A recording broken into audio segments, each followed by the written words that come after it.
Hi, I'm Hallee McClamroch, and I'm going to be participating in the speech sound disorder reflection.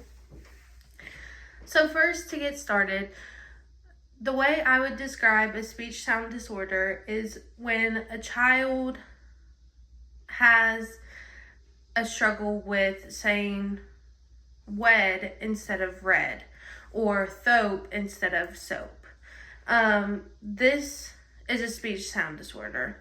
It means that the child has trouble producing certain speech sounds correctly.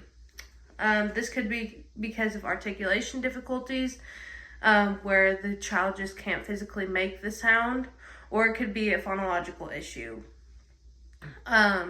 These difficulties go beyond typical developmental errors, and they persist longer than expected.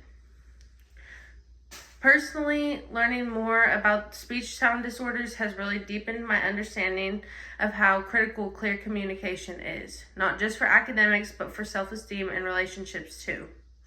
I used to think speech difficulties were mostly about how a child sounded, but now I can see how they deeply affect a child's confidence.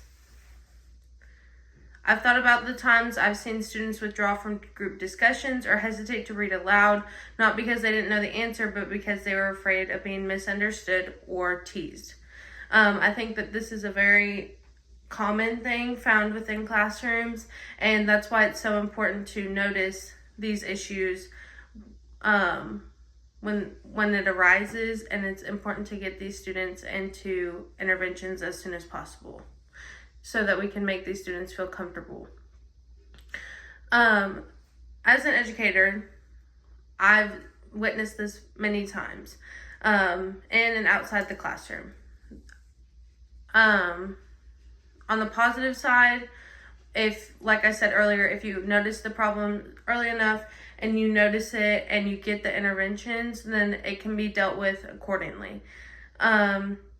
Many of the students can improve tremendously, and that boosts their confidence and will boost them academically as well. If their needs go unrecognized and you don't get them the interventions that they need or the support that they need, this can have negative effects.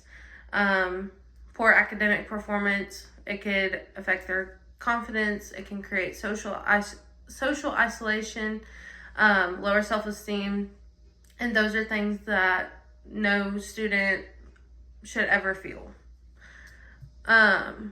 So that's why it's important to me to create a classroom where communication differences are respected. If a student notices that another student talks differently than them, it needs to be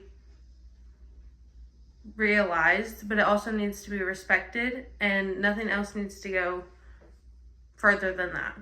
We just need to realize that we have differences, but that the other student is getting help and working on those differences.